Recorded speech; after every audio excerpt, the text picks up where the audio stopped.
Blowbaths. This is Democracy Now!, democracynow.org, The War and Peace Report. I'm Amy Goodman as we return to our interview with Noam Chomsky.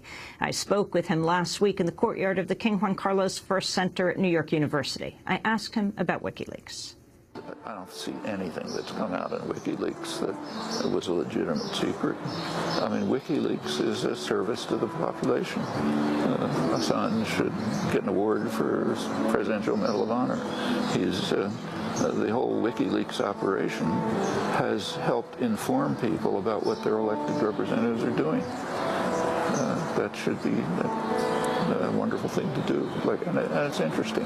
I mean, nothing really sensational has come out, but it is interesting to know, for example, that when the Obama administration effectively supported the military coup in Honduras that kicked out the democratic government and put in what amounts to a military-backed government, that they knew exactly what they were doing, because the embassy we learned from WikiLeaks that the embassy in Honduras had presented a detailed analysis right at the beginning of the coup that expelled the president and said, yeah, this is unconstitutional, it's illegal, and so on.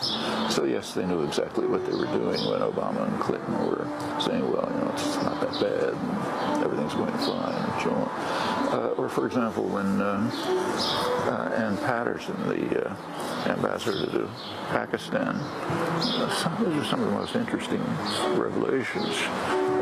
She supports U.S. policy in Afghanistan and Pakistan, but she did warn that U.S. policies of assassinations,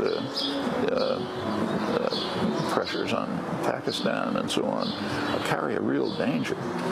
They carry the danger of radicalizing Pakistan, and where the opposition to these policies is enormous, and maybe creating even a situation where its nuclear facilities would be accessible to jihadi elements. So it's creating a terrific danger. In fact, Pakistan is way more dangerous to U.S. security than Afghanistan, which is nothing. Well, it's good to know that they were getting that information. They were getting that information from analysts. People who write about it and know about it. But the fact that they were getting it from the embassy is significant when you think about how these policies were escalated.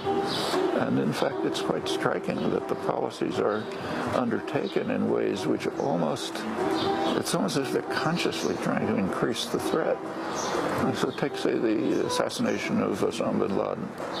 I mean, a small minority of people who think that was a crime. I don't think you should have a right to invade another country, apprehend a suspect. Remember, he's a suspect, even if you think he's guilty. Apprehend him after he's apprehended and defenseless assassinate him and throw his body into the ocean. Civilized countries don't do that sort of thing. But notice that it was undertaken at great risk. The Navy SEALs were under orders to fight their way out if there was a problem. If they had had to fight their way out, they would have gotten air cover and probably intervention. We could have been at war with Pakistan. Pakistan has a professional army. They're dedicated to protecting the sovereignty of the state, very dedicated to it, and they wouldn't take this lightly. A war with Pakistan would be a utter disaster. It's one of huge nuclear facilities laced with radical Islamic elements, and not a big part of the population, but they're all over. But they did it anyway. Then right after it, when Pakistan was, totally outraged, carried out more drone attacks in Pakistan. Almost, it's kind of astonishing when you look at the planning. They're quite apart from the criminality. What do you think of the U.S. increased reliance, President Obama increasingly using drones to attack people in Pakistan and Afghanistan, Yemen, Somalia, and beyond? Good comment about that made by Yoki Drazen, he was the military correspondent for the Wall Street Journal, is now for some other outfit, military analyst. He pointed out accurately, this is after the killing of Osama bin Laden, which he approved of, but he said that there's an interesting difference between Bush and Obama. I mean, I'm now paraphrasing in my own terms, not his terms, so the way I would have said it is, if the Bush administration didn't like somebody, they'd kidnap them and send them to torture chambers. If the Obama administration decides they don't like somebody, they murder them. So you don't have to have torture chambers all over. Actually, that tells us something else. Just take a look at the first Guantanamo detainee to go to trial under Obama. Trial means military commission, whatever that is. The first one was a very interesting case and tells us a lot. The first one was Omar Khader. What was his crime? His crime was that when he was 15 years old, he tried to defend his village against an attack by U.S. forces in Afghanistan. So that's the crime, therefore he's a terrorist. So he was sent to Bagram and to Guantanamo, 8 years in these torture chambers. And then he came up for trial under Obama, and he was given a choice. You can plead not guilty and stay in Guantanamo for the rest of your life, or you can plead guilty and get another 8 years. So his lawyers advised him to plead guilty.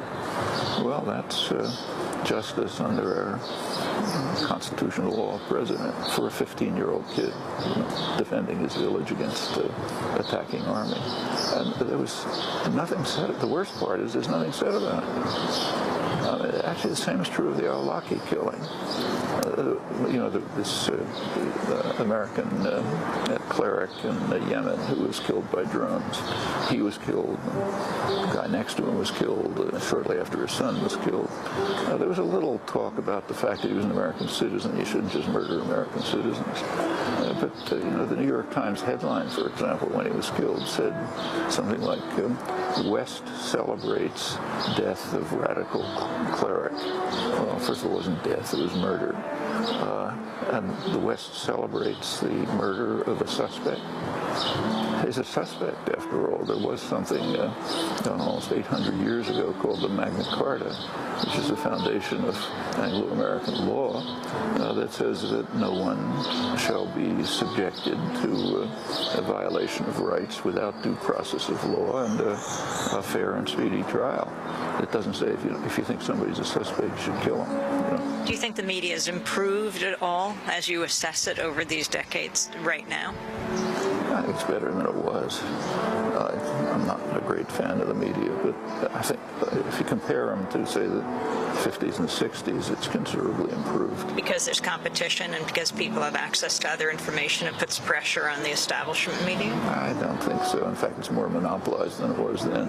I think it's because the country's changed.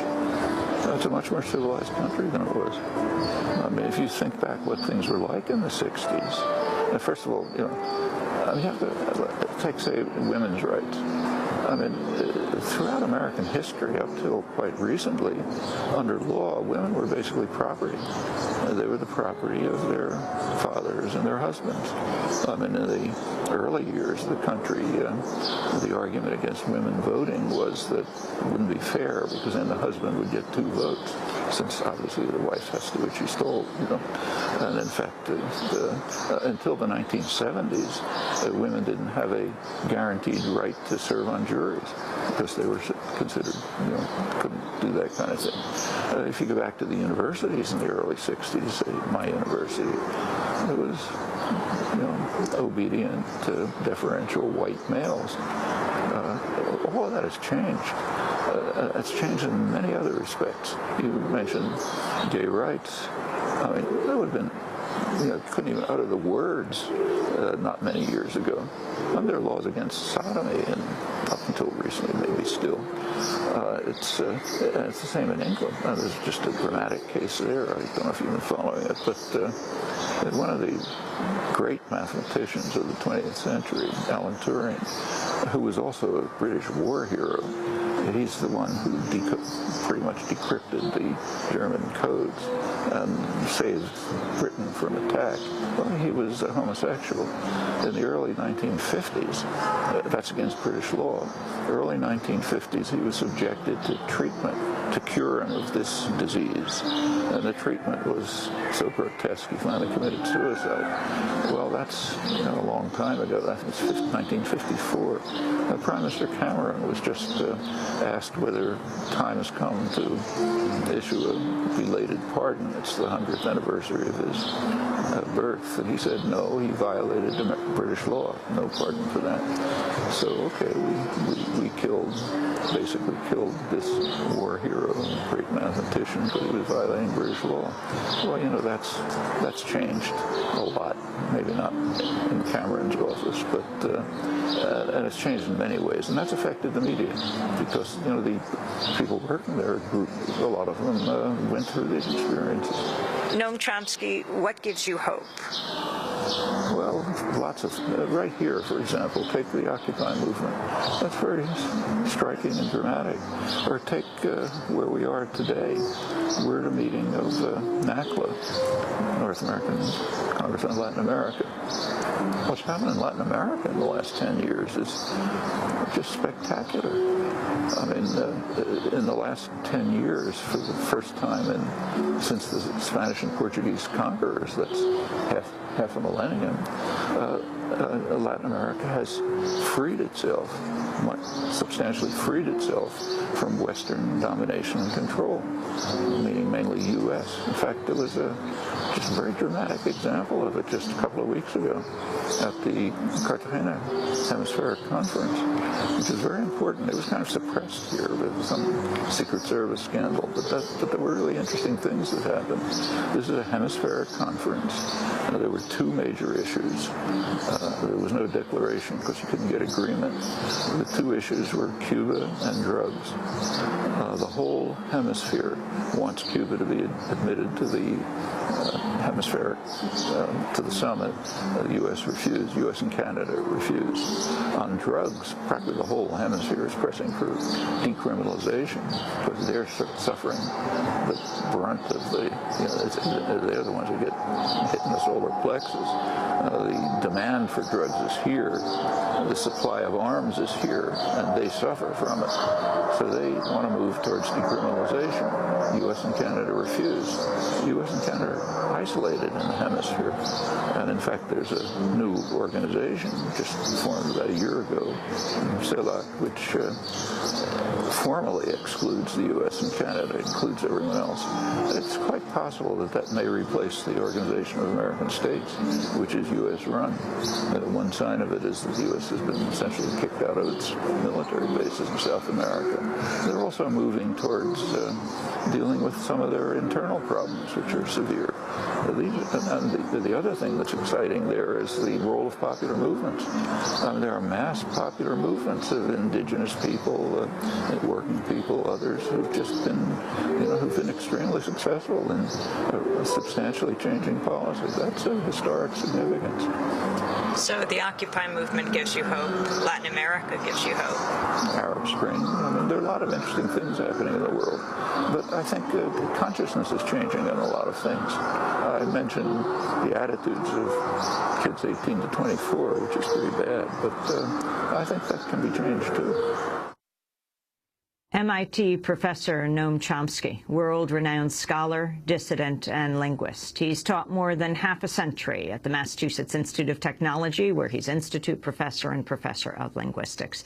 I interviewed him last week here in New York at the 45th anniversary celebration of NACLA, the North American Congress on Latin America, where he was being honored.